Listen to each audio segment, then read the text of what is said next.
नमस्कार दोस्तों। मैं हूँ छाया और आप सुन रहे हैं बोलती किताबें। आज जो कहानी हम सुनने जा रहे हैं उसका नाम है हिमसुक। यह कहानी श्री शंकर जी द्वारा लिखी गई है और यह हमें एक बहुत गहरी सीख देती है कि बिना सोचे समझे और जल्दबाजी से लिया गया फैसला कितना नुकसानदायक हो सकता है। तो चलिए ध्यान से सुनते हैं आज की ये रोचक कहानी। बहुत समय पहले अवध में एक राजा राज करता था। उसके 3 लड़के थे। तीनों बहुत पढ़े लिखे, बुद्धिमान और गुणी थे। एक दिन राजा ने अपने तीनों राजकुमारों को परीक्षा लेने के लिए बुलाया। वो जानना चाहता था कि किसी दोषी को सजा देने के मामले में उन तीनों के क्या विचार हैं। मान लो, उसने कहा, अगर मैं अपने जीवन और सम्मान की रक्षा की जिम्मेदारी किसी को सौंप दूं और वह विश्वासघाती निकले तो उसे क्या सजा दी जानी चाहिए। सबसे बड़े लड़के ने कहा, ऐसे आदमी की गर्दन फौरन धड़ से अलग कर देनी चाहिए। दूसरे लड़के ने कहा, मेरा भी यही विचार है। ऐसे आदमी को मृत्युदंड मिलना ही चाहिए। उसके साथ किसी तरह की दया नहीं दिखलाई जानी चाहिए। तीसरा लड़का चुप बैठा रहा। क्या बात है मेरे बेटे? राजा ने उससे पूछा। तुम कुछ नहीं बोले, तुम्हारा क्या विचार है? महाराज, छोटे राजकुमार ने कहा, यह सच है कि ऐसे कसूर की सजा मौत के सिवा कुछ नहीं हो सकती। लेकिन सजा देने से पहले यह बात साफ साफ और पूरी तरह साबित हो जानी चाहिए कि वह सचमुच ही दोषी है।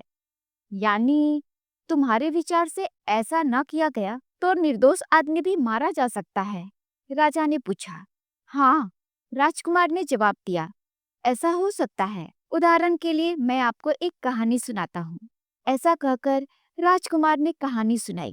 विदर्भ देश के राजा के पास एक अनोखा तोता था। उस तोते का नाम था हिमशुक। वह महल में पालतू पक्षियों की तरह रहता था। हिमशुक बड़ा चतुर था। वह कई भाषाओं में बात कर सकता था। बुद्धिमान इतना था कि अक्सर राजा भी महत्वपूर्ण मामलों में उसकी राय लिया करता था। हिमशुक पिंजरे में नहीं रहता था। वह अपनी इच्छा के अनुसार आजादी से घूमता रहता था। एक दिन वह सवेरे महल से उड़कर जंगल की ओर निकल गया। वहां संयोग से उसकी भेंट अपने पिता से हो गई। तुमसे मिलकर मैं कितना प्रसन्न हुआ हूँ, उसके पिता ने कहा। तुम्हारी माँ भी तुमसे मिलकर इतनी ही प्रसन्न होगी। क्या तुम 2-4 दिन के लिए घर नहीं आ सकते? घर आने की तो मुझे भी बड़ी इच्छा थी, हिमशुक ने कहा, मगर इसके लिए मुझे राजा से अनुमति लेनी पड़ेगी। महल वापस जाकर हिमशुक ने राजा से घर जाने की आज्ञा मांगी। शुरू में तो राजा ने उसे जाने देने के लिए राजी नहीं हुआ। वह हिमशुक को बहुत मानता था और वह अपने से अलग नहीं करना चाहता था, पर अंत में वह मान गया। उसने हिमशुक को घर जाने की अनुमति दे ही दी। तुम घर जाकर अपने माँ बाप के साथ कुछ दिन बिता सकते हो, राजा ने हिमशुक से कहा, लेकिन जितनी जल्दी हो सके लौट आना। बहुत अच्छा महाराज, हिमशुक ने कहा, मैं 15 दिन बाद वापस आ जाऊंगा। इसके बाद हिमशुक अपने पिता के पास गया और वे दोनों एक साथ उड़ते हुए घर की ओर रवाना हुए। इतने वर्ष बाद अपने प्यारे बेटे हिमशुक को देखकर उसकी माँ बहुत खुश हुई। एक पखवाड़े तक अपने माँ बाप के साथ रहने के बाद हिमशुक ने उनसे कहा, मेरे लिए ये दिन अपने प्रियजनों के साथ बड़े ही सुख से बीते हैं, मगर अब मुझे जाना होगा। राजा मेरी राह देख रहे होंगे। हिमशुक के माँ बाप उसके जल्दी जाने की बात सुनकर उदास हो गए, परंतु वे उसे रोक नहीं सके। हिमशुक ने राजा से वादा किया था कि वह 15 दिन बाद लौट आएगा। हम राजा के लिए कोई उपहार भिजवाना चाहते हैं, हिमशुक के पिता ने कहा, लेकिन समझ में नहीं आता कि कौन सी चीज भिजवाएं। हिमशुक के माता और पिता दोनों ही इस बात पर विचार करने लगे कि राजा को देने लायक उपहार क्या हो सकता है। कुछ देर सोचने के बाद हिमशुक के पिता ने कहा, आहा, मैं समझ गया कि राजा के लिए सबसे अच्छा उपहार क्या हो सकता है। यहीं दूर एक पहाड़ी पर अमर फल का पेड़ है। जो कोई उसका फल खा लेता है वह कभी नहीं मरता और हमेशा जवान रहता है। मैं वहां जाकर एक फल तोड़ लाता हूँ। तुम वो फल राजा को दे देना। फल मिलते ही हिमशुक राजा के महल की ओर रवाना हुआ। शाम हो चली थी। थोड़ी देर में सूरज डूब गया और चारों ओर रात का घना अंधेरा छा गया। हिमशुक ने किसी पेड़ की डाल पर बैठकर रात काटने का इरादा किया, मगर इससे पहले वह उस कीमती फल को किसी सुरक्षित स्थान में रखना चाहता था। किस्मत से उसे एक ऐसा पेड़ मिल गया जिसके तने में एक खोखला छेद था। उसने उस छेद में अमर फल रख दिया और पास ही एक डाल पर बैठकर सुस्ताने लगा। थोड़ी देर में उसे नींद आ गई। पेड़ का वह खोखला छेद एक जहरीले सांप का घर था। जब सांप लौटकर आया तो उसकी नजर चमचमाते हुए अमर फल पर पड़ी। उसने सोचा वह शायद कोई खाने की चीज है। सांप ने फल पर दांत कड़ा दिए, मगर उसे फल का स्वाद अच्छा नहीं लगा। उसने उसे वैसे ही छोड़ दिया। लेकिन जिस समय सांप ने फल पर दांत कड़ाए थे, उस समय उसके दांतों से कुछ जहर भी निकल आया। जहर से फल भी जहरीला हो गया। दूसरे दिन सवेरे हिमशुक ने उस फल को उठाया और अपनी यात्रा पर उड़ चला। राजमहल पहुंचकर उसने राजा से मुलाकात की और अपने माँ बाप की ओर से अमर फल भेंट किया। उस जादुई फल को पाकर राजा इतना खुश हुआ कि उसने फल खाने से पहले एक दरबार करने का निश्चय किया। दरबार में उसके मंत्री और राजपरिवार के सभी सदस्य उपस्थित थे। राजा ने सबके सामने फल उठाया, पर जैसे ही खाने के लिए तैयार हुआ कि मुख्यमंत्री ने टोक दिया। महाराज, जरा रुकिए। मुख्यमंत्री ने कहा, बुद्धिमानी की बात यह होगी कि फल खाने से पहले इसे किसी जानवर को खिलाकर देख लिया जाए। यदि जानवर को कुछ न हो तो आप भी इसे खा सकते हैं। सुझाव बहुत अच्छा है, राजा ने कहा। उसने फल काटा और एक छोटा सा टुकड़ा एक कौवे की ओर फेंक दिया। कौवे ने फल खाया और खाते ही मर गया।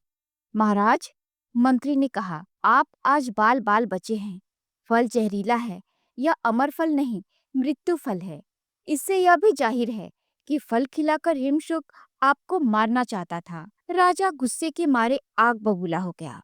उसने लपक कर हिमशुक को पकड़ा और बिना सोचे समझे उसकी गर्दन उड़ा दी। इसके बाद उसने हुक्म दिया कि उस जहरीले फल को नगर के बाहर एक गहरे गड्ढे में दबा दिया जाए। फल जमीन में दफना दिया गया, मगर कुछ ही समय बाद उसका बीज अंकुरित होकर बढ़ने लगा और बढ़ते बढ़ते पूरा पेड़ बन गया। कुछ समय बाद उस पेड़ में बड़े ही सुंदर, चमकीले और सुनहरे फल लग गए। जब राजा ने उस विचित्र फल के बारे में सुना तो कहा, ये फल जहरीले हैं, मौत के फल हैं। राजा ने हुक्म दिया कि उस पेड़ के चारों ओर एक बाड़ बना दी जाए और हर समय पेड़ की रखवाली की जाए, ताकि कोई भी उन जहरीले फलों को ना खा सके। मृत्यु फल की खबर सारे शहर में फैल गई। जनता को उस पेड़ के पास फटकने में भी डर लगने लगा। उन्हीं दिनों उस शहर में एक बूढ़ा और उसकी बुढ़िया रहते थे। वे बहुत गरीब थे। उनका कोई मददगार भी नहीं था। वे किसी तरह दूसरों की मेहरबानी पर गुजर कर रहे थे। बुढ़ापे के मारे वे इतने कमजोर और असहाय हो गए थे कि भीख मांगने भी नहीं जा सकते थे। अक्सर फांके करते रहने से उन्हें ऐसा महसूस होने लगा कि अब जीना बेकार है। दोनों ने सोचा कि ऐसी जिंदगी के बजाय मर जाना ही कहीं अच्छा है। मरने के लिए सबसे अच्छा यही था कि पेड़ के जहरीले फल खा लिए जाए। एक रात बूढ़ा चुपके से पेड़ के पास गया और पहरेदार की नजर बचाकर बाड़े के अंदर घुस गया। उसने पेड़ से 2 फल तोड़े और उन्हें तोड़कर सीधे घर पहुंचा। घर पहुंचकर उसने और उसकी बुढ़िया दोनों ने एक एक फल खा लिया। इसके बाद वे तुरंत मरने की आशा से बिस्तर पर लेट गए। लेकिन दूसरे दिन सवेरे रोज की तरह उनकी आंख फिर खुल गई। अपने आप को जिंदा पाकर उन्हें बड़ा ताज्जुब हुआ। इससे भी बड़ा ताज्जुब तो यह था कि वे दोनों जवान हो गए थे। उनकी पहले की चुस्ती और ताकत भी लौट आई थी। राजा ने यह अनोखी खबर सुनी तो वह भी उन दोनों को देखने गया। उन्हें सचमुच ही जवान देखकर वह दंग रह गया। अब जाकर उसकी समझ में आया कि हिमशुक जो फल लाया था वह असली अमर फल था। उसे अपनी जल्दबाजी पर अपने प्यारे तोते को बेकसूर इस तरह मार देने पर बेहद अफसोस हुआ। इसीलिए मैं कहता हूँ, छोटे राजकुमार ने आगे कहा, किसी को सजा देने से पहले इस बात का पूरा पूरा पता लगा लेना जरूरी है कि यह सचमुच अपराधी है या नहीं। राजा अपने तीसरे लड़के की बात सुनकर इतना प्रसन्न हुआ कि उसने उसे युवराज यानी अपना उत्तराधिकारी बना दिया। तो दोस्तों, यह थी हमारी आज की कहानी।